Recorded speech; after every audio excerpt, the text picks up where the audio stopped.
Assalamualaikum warahmatullahi wabarakatuh. Nama saya Nadine dari kelompok 5 mata kuliah Bahasa Indonesia.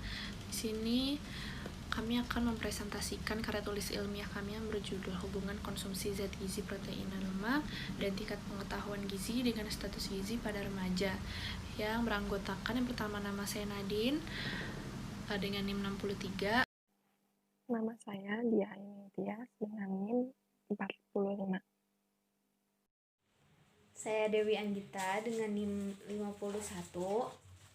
Yang pertama ada bab 1, yaitu pendahuluan. Terbelakangnya adalah gizi merupakan salah satu faktor penting penentu tingkat kesehatan dan keserasian antara perkembangan fisik dan juga mental. Tingkat keadaan gizi normal akan tercapai apabila kebutuhan zat gizi optimal kita ini terpenuhi. Faktor yang secara langsung mempengaruhi status gizi antara lain adalah makanan dan asupan penyakit. Berbagai faktor yang melatar belakangi kedua faktor tersebut, misalnya faktor ekonomi, keluarga, produktivitas, dan juga tingkat pengetahuan gizi anak tersebut. Usia remaja, yaitu pada sekitar usia 10-19 tahun, biasanya mereka sangat rentan terhadap masalah gizi, karena pada usia ini mereka banyak mengalami perubahan hormonal yang berpengaruh terhadap perubahan fisik mereka. Pengetahuan seorang remaja itu umumnya dipengaruhi oleh pendidikan. Kurangnya pengetahuan tentang gizi dapat berdampak terhadap perilaku dan kebiasaan makan remaja tersebut. Pendidikan gizi bisa didapatkan dari pengetahuan gizi yang dilakukan oleh pemerintah dengan program pendidikan gizi. Hasil penelitian yang telah dilakukan oleh seseorang bernama Amelia pada tahun 2008 tentang hubungan pengetahuan gizi seimbang dengan status gizi pada remaja menunjukkan perbedaan yang tidak signifikan. Anak yang memiliki pengetahuan gizi yang kurang, mereka cenderung lebih memilih jajanan atau pangan yang tidak bergizi seimbang, sehingga status gizi mereka rendah. Status gizi yang baik atau optimal itu akan terjadi apabila tubuh kita mendapatkan asupan zat gizi yang cukup.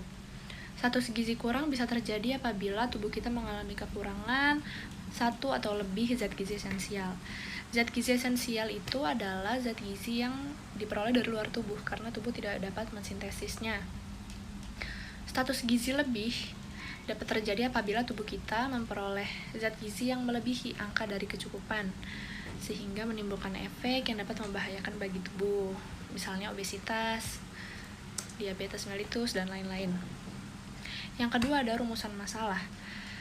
Berdasarkan latar belakang yang telah saya bacakan tadi, maka masalah dalam penelitian ini adalah apakah ada hubungan antara konsumsi zat gizi, protein, dan lemak dan tingkat pengetahuan gizi terhadap status gizi pada remaja. Yang ketiga ada tujuan penelitian. Yang pertama ada tujuan umum, yang kedua ada tujuan khusus. Tujuan umumnya yaitu yang pastinya untuk mengetahui hubungan konsumsi zat gizi, protein, dan lemak dan tingkat pengetahuan gizi dengan status gizi pada remaja. Yang kedua adalah tujuan khusus, yaitu untuk mendeskripsikan tingkat pengetahuan gizi remaja, pola konsumsi protein dan lemak remaja, mendeskripsikan status gizi pada remaja, menganalisis hubungan tingkat pengetahuan gizi dengan status gizi pada remaja, menganalisis hubungan pengetahuan gizi dengan protein dan lemak, dan menganalisis hubungan pola konsumsi protein dengan zat gizi. Yang terakhir adalah manfaat penelitian. Manfaat dari penelitian ini bagi mahasiswa yaitu hasil penelitian ini akan dipublikasikan agar dapat menambah pengetahuan mahasiswa. Sedangkan manfaat bagi program studi sendiri, hasil penelitian ini bisa menjadi tambahan referensi atau kepustakaan di bidang gizi mengenai hubungan konsumsi zat gizi, protein, dan lemak dan tingkat pengetahuan gizi dengan status gizi pada remaja. Bab 2 atau landasan teori. Untuk melakukan penelitian diperlukan landasan teori sebagai berikut. Yang pertama adalah zat gizi. Zat gizi merupakan suatu ikatan kimia yang diperlukan oleh tubuh untuk melakukan fungsinya, yaitu menghasilkan energi, membangun dan memelihara jaringan, serta mengatur berbagai proses kehidupan. Zat gizi terbagi menjadi dua bagian, yaitu zat gizi makro dan zat gizi mikro. Zat gizi makro terdiri dari karbohidrat, protein, dan lemak. Sedangkan zat gizi mikro terdiri dari berbagai jenis vitamin dan mineral. Karbohidrat dikelompokkan menjadi 3, yaitu monosakarida, oligosakarida, dan polisakarida. karbohidrat berperan sebagai sumber energi terbesar bagi tubuh. Sumber makanan yang mengandung karbohidrat adalah serealia, umbi-umbian, dan buah-buahan. Protein. Protein memiliki fungsi khusus yaitu membangun dan memelihara sel-sel dan jaringan tubuh. Makanan dengan sumber protein dibagi menjadi dua, yaitu sumber protein nabati dan sumber protein hewani. Makanan dengan sumber protein nabati, contohnya adalah kacang kedelai dan hasil olahannya, seperti tempe dan tahu. Makanan dengan sumber protein hewani adalah telur, susu, daging, ikan, dan kerang.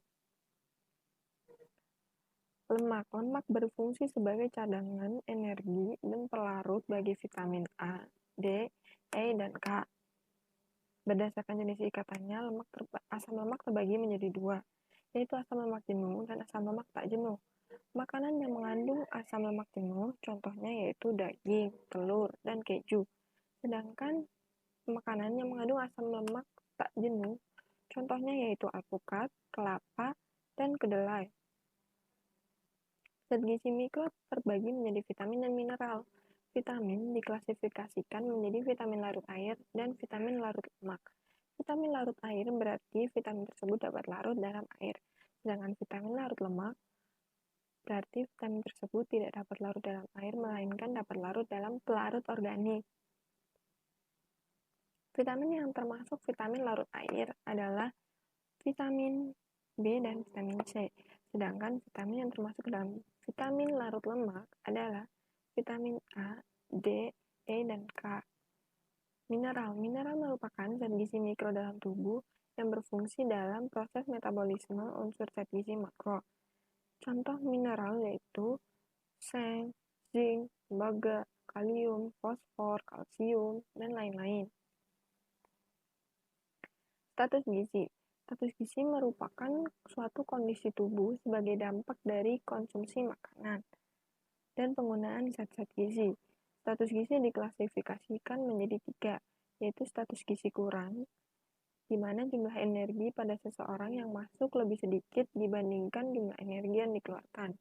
Yang kedua, status gizi normal, yaitu keadaan di mana ada keseimbangan antara jumlah energi yang masuk ke dalam tubuh dan energi yang dikeluarkan oleh tubuh. Yang ketiga adalah status gizi lebih, yaitu keadaan di mana jumlah energi seseorang yang masuk ke dalam tubuh lebih banyak dibandingkan jumlah energi yang dikeluarkan dari tubuh.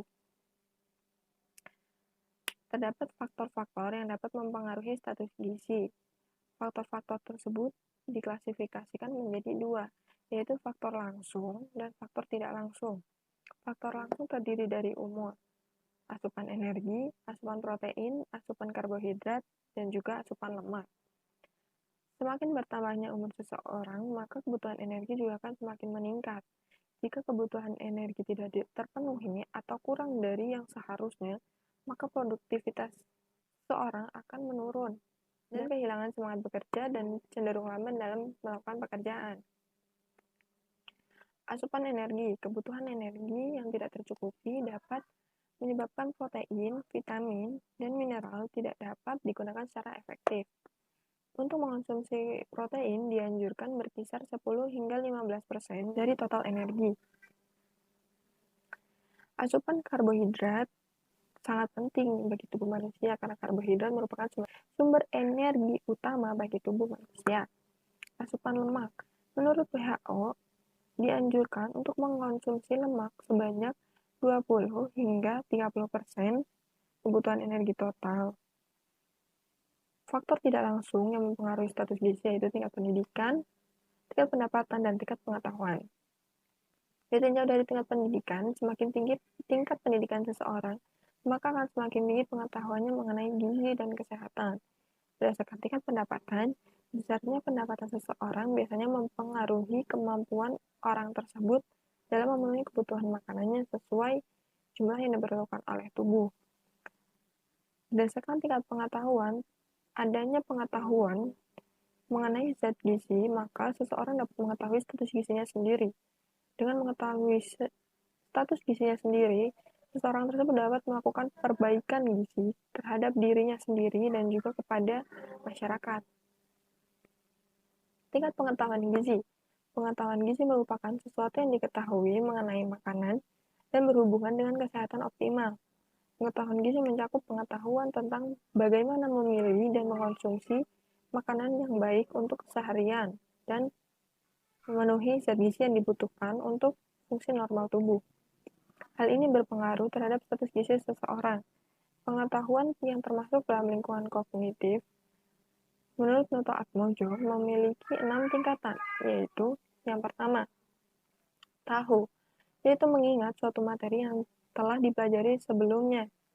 Yang kedua, memahami, kemampuan menjelaskan secara benar mengenai objek yang diketahui dan dapat menafsirkan materi tersebut dengan benar. Yang ketiga, ada aplikasi. Aplikasi ini merupakan kemampuan seseorang bagaimana mereka menerapkan materi yang telah dipelajari pada situasi sebenarnya atau pada kehidupan sehari-hari. Yang keempat, ada analisa, yaitu kemampuan untuk menjabarkan suatu objek atau materi ke dalam komponen tetapi masih di dalam struktur organisasi dan masih berkaitan. Yang kelima, ada sintesis, yaitu kemampuan untuk membuat formulasi baru dari formulasi yang sudah ada. Yang terakhir yaitu evaluasi, merupakan kemampuan untuk melakukan penilaian terhadap suatu objek atau materi berdasarkan suatu kriteria, baik kriteria yang ditentukan oleh diri sendiri maupun kriteria yang sudah ada. Hubungan asupan zat gizi terhadap status gizi. Berdasarkan penelitian yang dilakukan oleh Atika dan Sumarni menunjukkan bahwa tidak terdapat hubungan yang signifikan antara asupan protein dengan status gizi. Sesuai dengan penelitian yang dilakukan oleh Rinanti pada tahun 2014. Dan hal ini disebabkan karena beberapa faktor yang mempengaruhi protein dengan status gizi. Salah satunya yaitu adanya penyakit infeksi. Berdasarkan penelitian yang dilakukan oleh Rianti, menunjukkan bahwa tidak terdapat hubungan antara asupan lemak dengan status gizi. Sejalan dengan penelitian Vidiani, dan hal ini disebabkan oleh beberapa faktor, salah satunya yaitu porsi makan yang tidak sesuai dengan kebutuhan asupan yang diperlukan oleh tubuh. Namun, hasil penelitian yang dilakukan Muhlisa pada tahun 2013 menunjukkan bahwa terdapat hubungan yang signifikan antara asupan lemak dengan status gizi. Penelitian ini sejalan dengan yang dilakukan oleh Savitri pada tahun 2014. Hubungan tingkat pengetahuan gizi terhadap status gizi. Menurut penelitian Rinanti, tidak ada hubungan yang signifikan antara pengetahuan gizi dengan status gizi, sejalan dengan penelitian yang dilakukan Epdawati pada tahun 2012 dan Hendrayati pada tahun 2010. Namun, hasil penelitian dari Huria pada tahun 2006 menunjukkan bahwa terdapat hubungan yang signifikan antara tingkat pengetahuan dengan status gizi. Untuk rangka berpikir, sebagai variabel yang diteliti atau untuk variabel X1 berupa zat gizi, protein, dan lemak. Untuk variabel X atau X2 berupa tingkat pengetahuan gizi. Untuk H1 atau hipotesis pertama yang diambil yaitu bahwa asupan zat gizi berupa protein dan lemak memiliki pengaruh atau berpengaruh terhadap status gizi seseorang pada remaja. Nah, sedangkan hipotesis kedua yang dapat diambil adalah tingkat pengetahuan gizi memiliki pengaruh terhadap status gizi pada remaja atau berpengaruh terhadap status gizi pada remaja. Selanjutnya bab 3, metode penelitian. Yang pertama ada tempat dan waktu penelitian. Tempat penelitian ini dilakukan di SMA Negeri 1 Cililin, khususnya pada siswa-siswi kelas 12 IPA 8. Waktu penelitiannya dilaksanakan pada tanggal 20 hingga 30 April 2020. Kemudian ada metode penelitian. Metode penelitian yang dilakukan pada penelitian kali ini adalah metode analitik dengan survei. Sesuai dengan tujuan yang ingin dicapai adalah mengetahui konsumsi zat gizi, protein, dan lemak, dan tingkat pengetahuan gizi dengan status gizi pada remaja. Penelitian ini dilakukan dengan desain pendekatan cross-seksional, yaitu rancangan yang dilakukan dalam penelitian dengan variabel sebab atau faktor resiko dan akibat atau kasus yang terjadi pada objek penelitian yang diukur dan dikumpulkan secara simultan dalam waktu yang bersamaan menurut Noto Atmojo tahun 2005. Kemudian selanjutnya ada objek penelitian. Yang pertama populasi. Populasi adalah keseluruhan wilayah generalisasi yang terdiri atas subjek atau objek yang memiliki kualitas dan karakteristik tertentu yang ditetapkan oleh peneliti untuk dipelajari dan ditarik kesimpulannya. Populasi pada penelitian kali ini adalah seluruh siswa-siswi SMA Negeri 1 Cililin kelas 12 IPA 8 yang berjumlah 36 orang. Alasan memilih kelas 12 adalah dengan pertimbangan siswa atau siswi jenjang akhir jurusan MIPA sekolah menengah atas telah mendapatkan pembelajaran mengenai biologi dan kimia yang berhubungan dengan ilmu gizi secara maksimal. Kemudian ada sampel. Sampel adalah bagian dari populasi yang diharapkan mampu mewakili keseluruhan populasi dalam penelitian. Pada penelitian ini tidak dilakukan pengambilan sampel pada populasi karena seluruh objek pada populasi ini diteliti. Selanjutnya ada teknik pengumpulan data. Teknik pengumpulan data ini dibagi menjadi 3 bagian. Yang pertama itu ada tes pengetahuan gizi. Tes pengetahuan gizi dilakukan dengan cara setiap responden diberikan pertanyaan yang sama. Teknik pengumpulan datanya berdasarkan pada pengetahuan diri sendiri atau setidaknya keyakinan diri sendiri. Yang kedua ada tes antropometri gizi. Tes antropometri gizi ini dilakukan untuk mengetahui penilaian status gizi. Pengumpulan datanya dilakukan dengan cara setiap responden diukur berat badan dan tinggi badannya dengan ukuran baku standar internasional. Yang ketiga ada food frequency. Food frequency ini merupakan metode frekuensi makan, di mana setiap responden disajikan daftar berbagai jenis makanan beserta periode konsumsinya. Kemudian data yang diambil merupakan periode konsumsinya itu diberi skala konsumsinya itu diberi skor. Yang selanjutnya ada teknik analisis data. Teknik analisis datanya dibagi menjadi 2 sebenarnya. Ada analisis deskriptif. Teknik analisis deskriptif ini dibagi menjadi 3. Yang pertama ada data pengetahuan gizi. Data pengetahuan gizi diukur dengan memberikan 10 pertanyaan dengan skor 1 untuk setiap jawaban benar dan 0 untuk setiap jawaban salah. Selanjutnya, skornya akan dikonversi menjadi persen dan dibagi menjadi 3 kategori, yaitu ada kategori baik dengan persentase lebih dari 80%, kemudian 60-80% adalah kategori cukup, dan kurang dari 60% adalah kategori kurang. Yang kedua ada data penilaian status gizi. Data penilaian status gizi ini akan diukur dengan menggunakan rumus IMT, yaitu berat badan responden dibagi dengan hasil kuadrat tinggi badan responden. Kemudian hasilnya akan dibagi menjadi 5 kategori, yaitu kurang, normal, berat badan berlebih, gemuk, dan sangat gemuk. Yang ketiga, ada data konsumsi protein dan lemak. Data konsumsi protein dan lemak ini diperoleh dengan mengisi formulir food frequency. Kemudian skor tertinggi dari food frequency yang dapat diperoleh adalah 1050. Kemudian skor yang diperoleh akan dikonversi menjadi persentase dan dibagi menjadi 3 kategori. Kategori baik adalah kategori baik, presentasenya itu lebih dari 80%. Sedangkan kategori cukup berkisar antara 60-80%. Dan yang ketiga ada kategori kurang, itu presentasenya kurang dari 60%. Teknik analisis data yang kedua adalah uji hipotesis. Nah, uji hipotesis ini merupakan dilakukan setelah melakukan pengumpulan data.